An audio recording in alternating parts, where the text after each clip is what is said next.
In the history of African aviation, there is a familiar story. An airline soars to great heights, flagship routes, international recognition, a symbol of national pride. Then mismanagement sets in, debts pile up, planes are grounded, the airline crashes. That was Kenya Airways. From over 115 shillings in 2006 to a 97.7 crash down to 0.3 shillings. For years, the stock was left for dead, a wreckage on the tarmac that nobody wanted to touch. But here's what most investors missed. The wreckage has been cleared. The airline is being rebuilt, and for the first time in nearly 2 decades, the engines are starting to turn again. Today, we're going to show you why KQ has bottomed and why the turnaround is real, and how this once grounded airline is preparing for takeoff. Let's go back to the beginning to understand the crash. We need to understand what happened. In the early 2000s, KQ was Africa's rising star. The stock shot from single digits to 105.2 shillings by 2006. The airline had new planes, international routes, and an ambitious expansion plan. But behind the scenes, trouble was brewing. Aggressive expansion, mounting debts, operational mismanagement, and tough competition from Gulf carriers began to take their toll. Then came the perfect storm: high fuel costs, currency devaluation, and a global downturn. The airline that once symbolized Kenyan pride began to unravel. We can see a significant decline from the peak at 115 in 5 waves that went quite steep and fast for the wave for a wave 1 down here, and a 2, and then we've seen 3, 4, and 5 slowly head down that way down to 0.3. Some factors that contributed to this was the project Mawingu, which was an over-ambitious expansion and poor financing, which spanned from 2010 to 2015. In 2009, KQ management conceived Project Mawingu, an ambitious 10-year plan to expand the fleet from 53 to 115 destinations and grow the fleet to over 100 aircrafts. The problem was that the project was estimated to cost about $3 billion, funded primarily through debt. Management used overly optimistic projections, assuming strong post-2008 recovery and continued 5.2% GDP growth. There was a questionable financing structure. A deal to buy 10 Embraer E190 jets were routed through a Cayman Island shell company. The airline had to pay off the bank loan and lease its own planes, adding over $400,000 to the cost of each aircraft. The result was that KQ posted a staggering 25.7 billion Kenyan shilling loss, the largest in Kenyan corporate history at the time. The airline bled cash, breaking its own loss records in 2015 and 2016. There was also the external shock from terrorism, the Ebola crisis, and career competition stifling growth between 2013 and 2016. Tourism advisories in Kenya collapsed tourism, a key revenue source. A massive fire destroyed the international arrivals terminal, disrupting operation. And then the Ebola crisis in 2014, where West African routes were significantly impacted and shut down, costing millions in lost revenue. And then to topple it up, you have the Gulf carrier aggression. Airlines like Emirates, Etihad, Qatar Airways aggressively expanded into Africa with heavily subsidized operations, offering lower fares and better connections that KQ couldn't match. US airlines accused Gulf carriers of receiving $42 billion in unfair subsidies from their governments. Emirates switched to larger Boeing 777s on Nairobi routes. Fly Dubai expanded Africa flights to 78 weekly. A senior analyst at the time noted that the coming of Middle East carriers to flight destinations in Africa is a real threat to KQ's long-haul destinations. The result, tourism-dependent routes collapsed. KQ lost its competitive advantage on long-haul routes to Europe, Asia, and the US.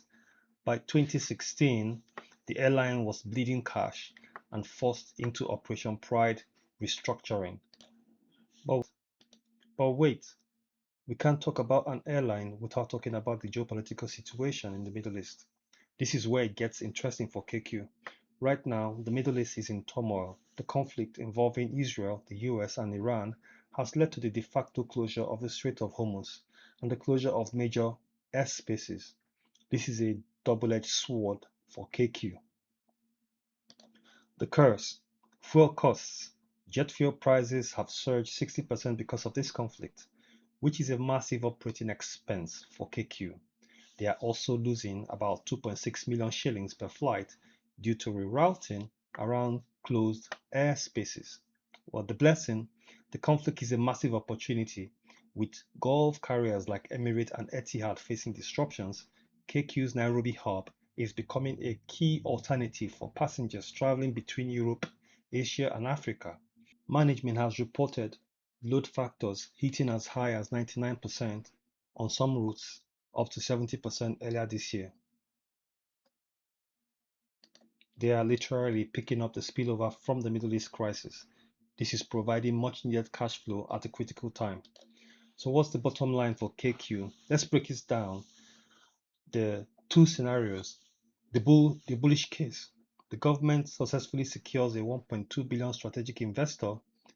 This capital injection wipes out debt and provides growth capital. The Middle East conflict continues to drive passengers and cargo through Nairobi. Technical target is a break above the 6 shillings resistance, which could target the 9 and the 7 and the 10 zone. The bearish case, the strategic investor deal falls through again. The global aircraft shortage persists, keeping planes grounded. Fuel costs continue to rise, eroding any cash gains from higher passenger numbers. Technical target, a breakdown below 3.5 shillings, would likely mean a retest of the 1.5 shillings all-time low. For us at EW Nation, KQ is a high risk, high reward speculative play. It's not for the faint of heart. It's 99% about the strategic investor narrative and the Middle East conflict dynamics. If you're interested in this stock, your risk management needs to be tight. Watch the support levels closely. Having said that, let's take a deeper look at the daily chart for KQ to see what opportunities may present itself.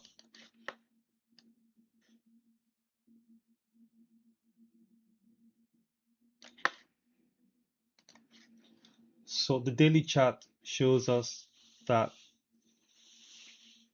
from May 2020 to January 2021, we've seen a 5-wave move, which is 1, 2, 3, 4, and 5 for wave 1. And then we've seen a decline in 3 waves, A, B, C, which is wave 2 at 1.6. This move was almost a span of about 9 months for it to form, and we like the fact that this is a very strong rejection at this level of 1.6.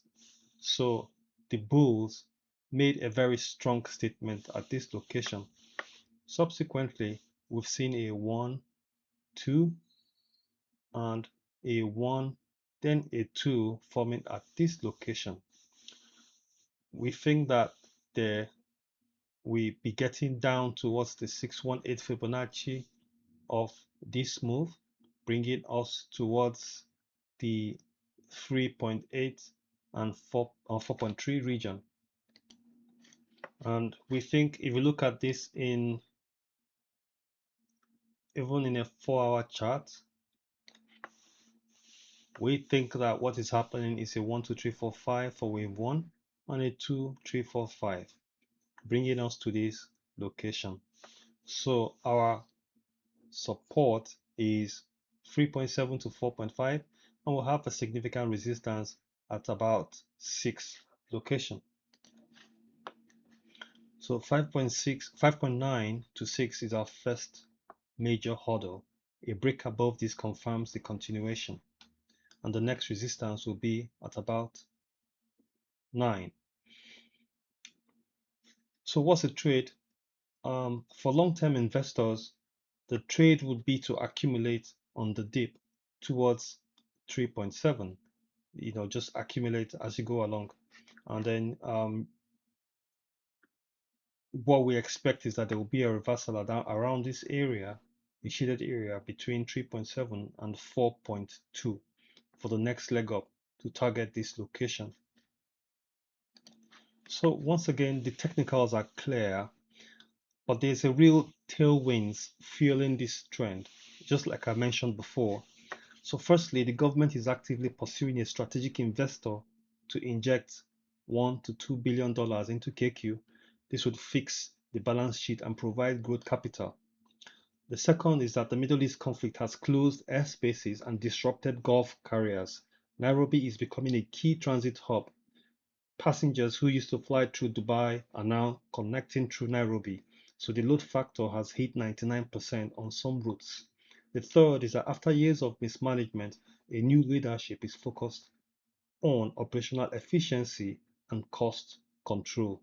So these tailwinds are providing the fundamental fuel for this analysis. In conclusion, KQ's crash from 115 to 0.3 was due to overexpansion, external shock, and government policy failures. Elliott Wave shows that the crash is now potentially complete. We are now looking for some movement up. For our premium members, we will be keeping a good track on this asset and providing periodic updates as we go along. We essentially want to see something like this play out. This is the weekly chart. I want to see a decline and then a move upwards. Join EW Nation today and receive our premium articles delivered to your mailbox on a daily basis.